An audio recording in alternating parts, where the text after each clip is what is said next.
of Western sanctions, but also because it is essentially a state-run oil business with a couple of subsidiaries. And we'll talk about that in the next hour. But here in Washington, here in the U.S., by the way, there are a number of states that rely so much on oil revenue and what are called severance taxes. That's the taxes on the stuff they pull out of the ground.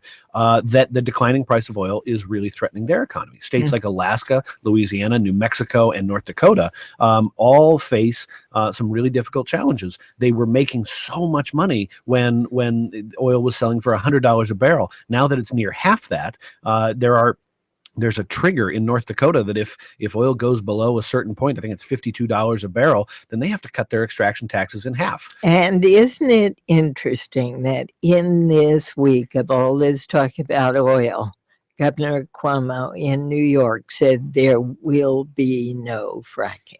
You know, this was a project that he supported largely because it was a way to get some economic development into the more remote parts of the state, where the mountainous areas of the state, people think of New York, they think of Manhattan, but there are vast stretches of New York that are very rural and even mountainous.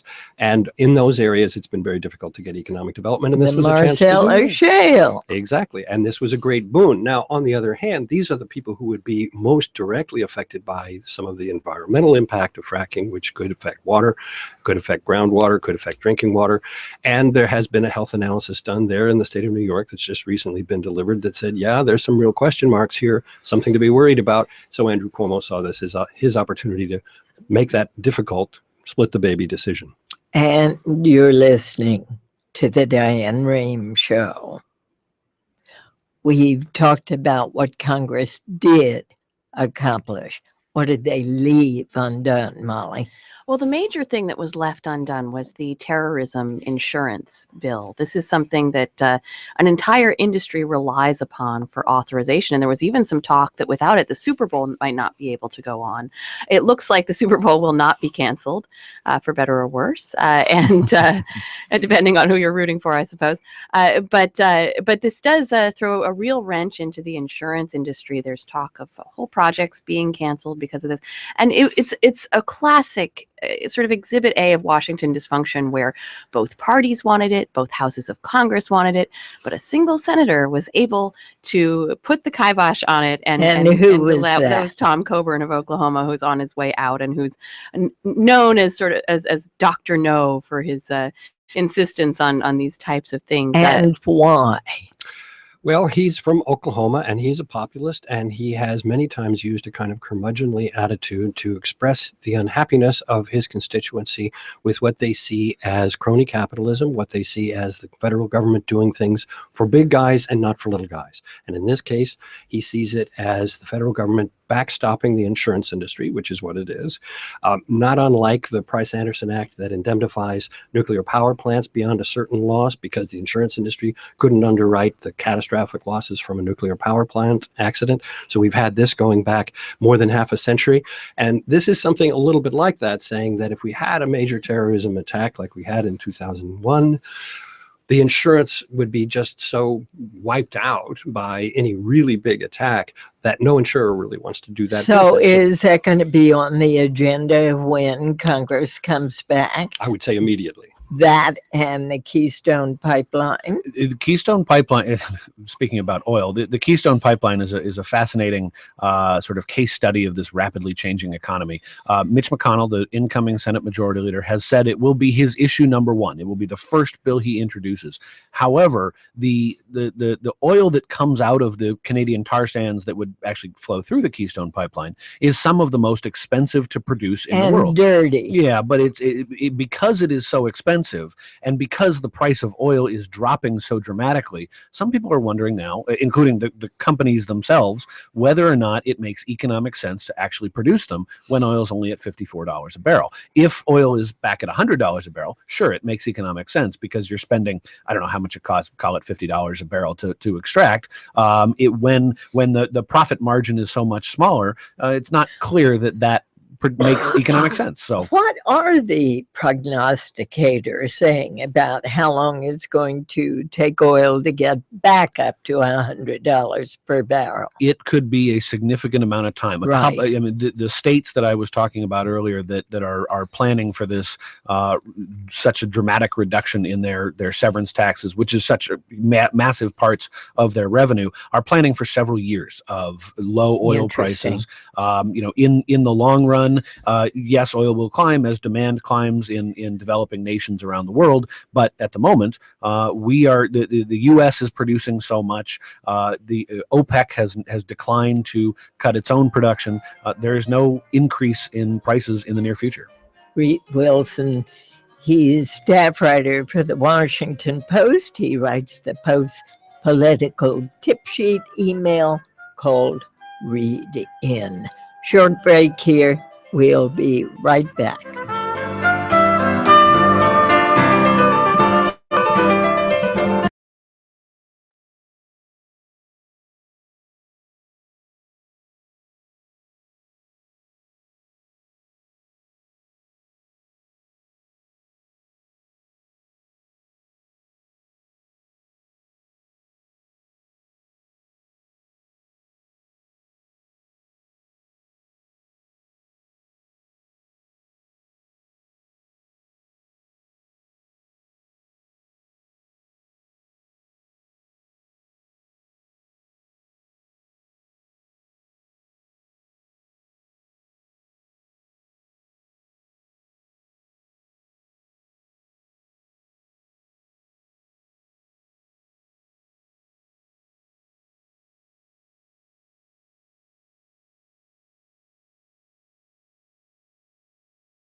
Live.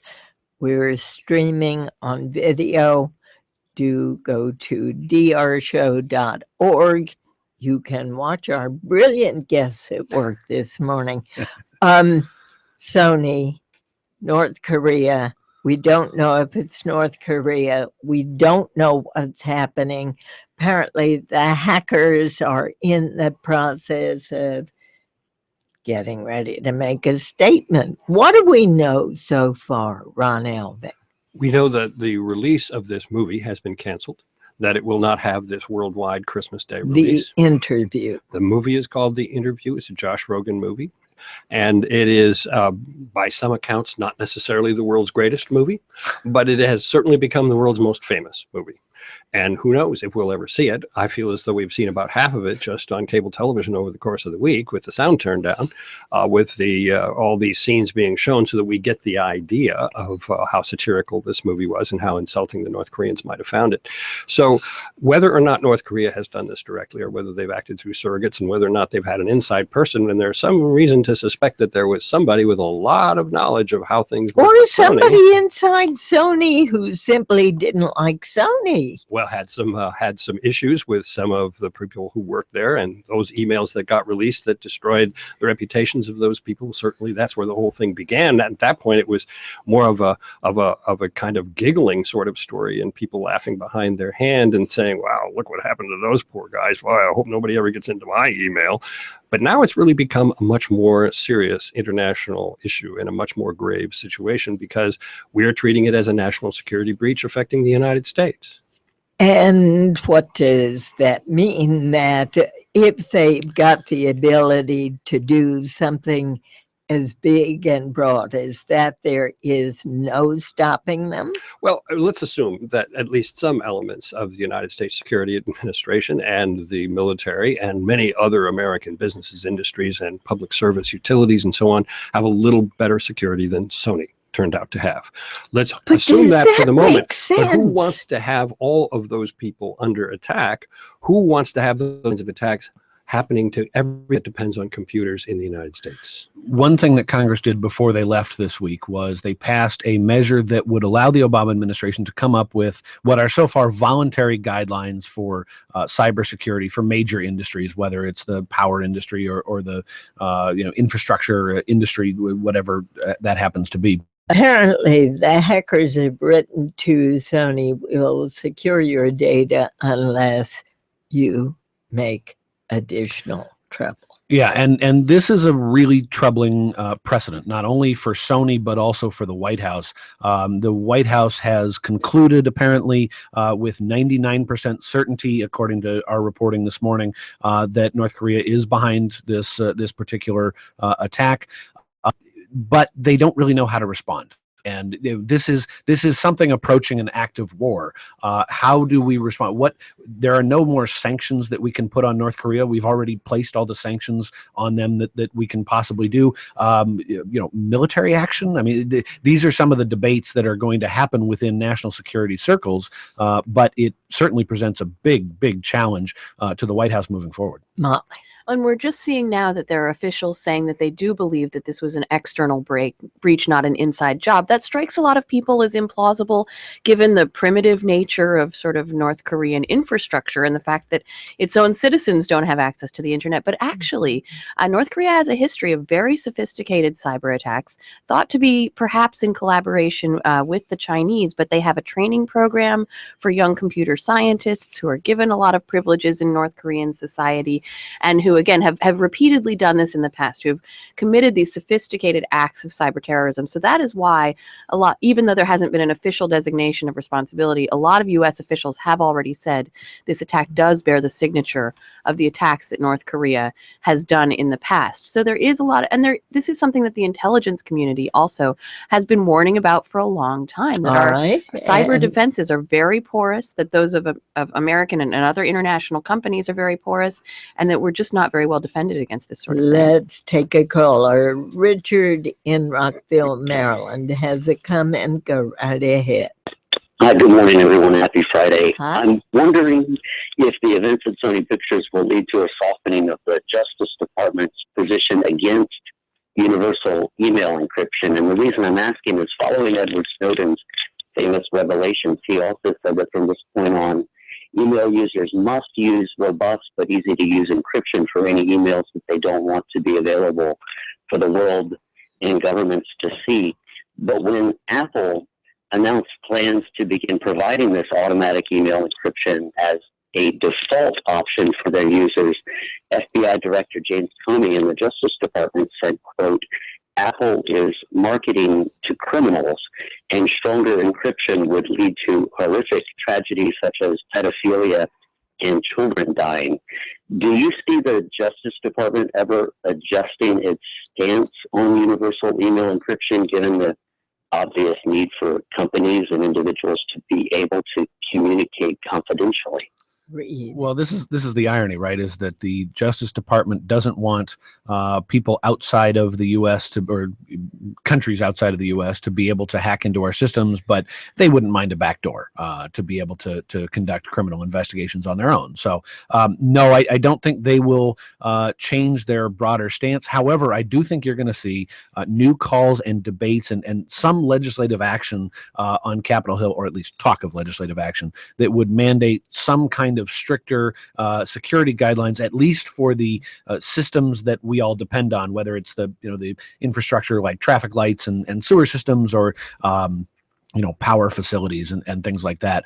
They are voluntary now, or they will be once the Obama administration comes up with the standards. But who knows? We could be talking about some stricter regulations. I wonder whether person-to-person communication is going to have a new explosion, face-to-face communication, simply because it's always been my belief you shouldn't put anything into an email you don't want to see on the front page of the Washington Post or the New York Times or here on NPR. Let's go now to George in Kalamazoo, Michigan. You're on the air. Good morning, Diane. Thanks for taking my call. Sure. I just had a comment about the Sony hack there. We have free speech in this country, but no society has consequence-free speech. And, if these guys had been making a movie about the assassination of Barack Obama, you can bet there would have been some intensive examination by that situation by the Secret Service. So, but even more than that, Kim Jong-un is a kind of a quasi-religious figure, at least he's viewed by North Korea. So, when you desecrate, something religious, you can expect a pretty strong reaction. And, Hollywood studios have decided that discretion is a better part of valor when it comes to making movies about the Prophet Muhammad, for example. They don't do it because of the obvious reaction that's going to generate. They realize, that not everything that can be said necessarily should be said. It's maybe not worth the hassle to say it. And, my final comment is just, I'm thinking that the interview is probably just going to be a direct-to-video thing, and maybe that's best for everybody's safety. And I'll take my comments off. All right. Thanks for calling.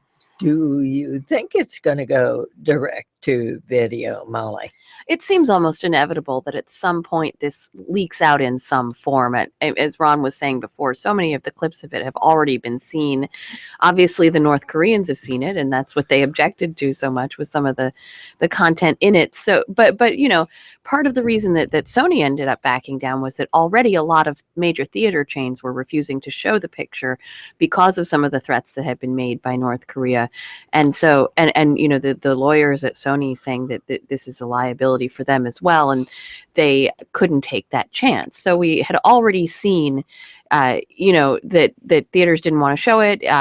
It is funny to think, absent this kind of publicity, whether the movie would have done well at all, considering that critics were not exactly hailing it. Well, and we did get an impression from what we have seen over the past week in terms of these excerpts from the movie that it's a lighthearted romp, and it is a lighthearted romp in a sense. However, it ends, and the caller makes an excellent point. It ends with the leader of North Korea, who is a quasi, he can many different things, but he is, as the caller described him, a quasi-religious figure, and a certainly important figure to the North Koreans, and his head explodes at the end of the film. That is not one of the excerpts that we've been shown over the week. So the truly serious way that this could be taken by someone in another culture that would obviously take it as an insult to their culture, that scene has not been shown. All right, let's go to Margaret in Los Angeles, California. You're on the air.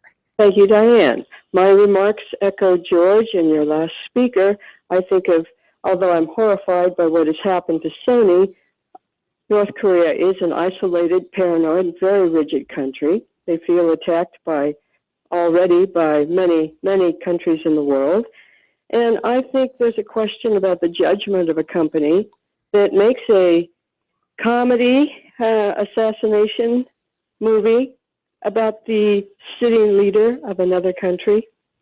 That's all. Thank you. Thank you. I would just mention that a few years ago, North Korea applauded a movie that depicted George W. Bush being assassinated. So there was a bit of a double standard. One other thing I think it's important to say is that the Department of Homeland Security has said there is no credible threat to movie theaters, or they threaten to these hackers threaten to attack movie theaters. DHS says there is no credible threat. All right, to Richard in Fort Myers, Florida. Hi, you're on the air.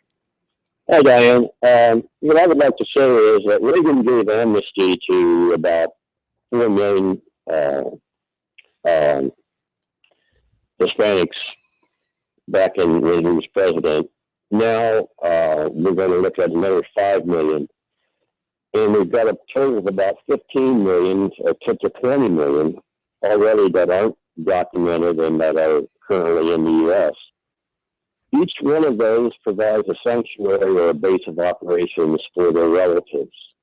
And if you figure 4 or 5 relatives per person, in 20 years, you're looking at over about approximately 80 to 100 million Latinos. How do you regulate that? What's going to be the state or the demographic shift in our population in 20 years? Rather dramatic is what I'd say.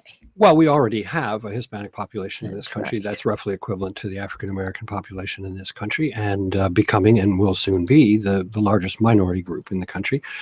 In California, there are an equal number of Hispanics and Anglo whites. That is already the situation, and the Hispanic population is growing faster. We are seeing much the same kind of change in other southern tier states like Texas and Florida. I think some of those numbers are perhaps exaggerated that we just heard. 12 million is the figure I've most often seen for undocumented people in the country right now. Some people think it's less because of the economic conditions we talked about earlier. That And not number all of may them be are declining. Hispanic. And certainly when you're talking about immigrants and you're talking about people who are undocumented, you're not talking exclusively about Hispanics, primarily, but not exclusively by any means. And you're listening to the Diane Rehm Show. Emily in Colorado asks, what does Jeb Bush's likely run mean for other potential Republican candidates at this point? Reed. This is a fascinating question.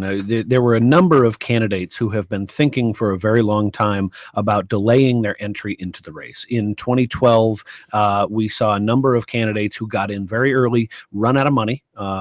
Tim Pawlenty, the governor of Minnesota, had to drop out 4 or 5 months before the first voter actually got to cast a ballot. This time they were planning to delay, planning to make announcements in April or May or even June.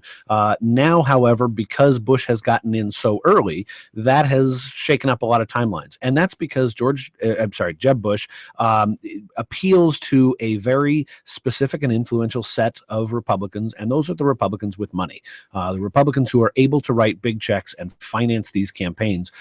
Because he occupies that sort of business wing of the Republican Party, what we see is a couple of other candidates who might be interested, who might try to compete for those same donor dollars. People like Chris Christie, people like Mitt Romney, starting to change their calculations. One of the stories that we've heard over the last couple of days is that the reason that Bush got in so early is because Mitt Romney was really actually thinking about making a third run for president, and his sort of public overtures were aimed at forcing Jeb Bush into a decision. He thought if Jeb Bush didn't run, then he would have to run to hold up that sort of end of the business wing of the Republican Party. Yeah, Reed is exactly right.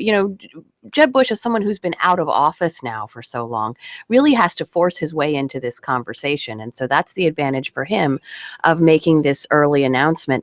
It's also a dynamic that we're seeing for 2016 that is the opposite of the Republican primary dynamic we had in 2012. In 2012, you had one establishment candidate, Mitt Romney, and then a bunch of other candidates trying to be the conservative alternative. This time around, there's a couple of self-styled Tea Party candidates, principally Ted Cruz and Rand Paul, but a lot of candidates bidding for that establishment mantle. Jeb Bush, Chris Christie, Mitt Romney, Marco Rubio, governors like Bobby Jindal and Scott Walker and Mike Pence, all also going for that sort of Chamber of Commerce donor set potentially. There's some crossover at least. And so there's going to be a very crowded jockeying for the Republican establishment this time in a way that we didn't see in 2012. And so that's why you see someone like Jeb Bush wanting to signal to those donors who like to pledge allegiance early and pick a favorite that he wants in. And there's been some active interest on the part of those donors in not being distributed out across the entire field the way they were in 2012. Molly's quite right.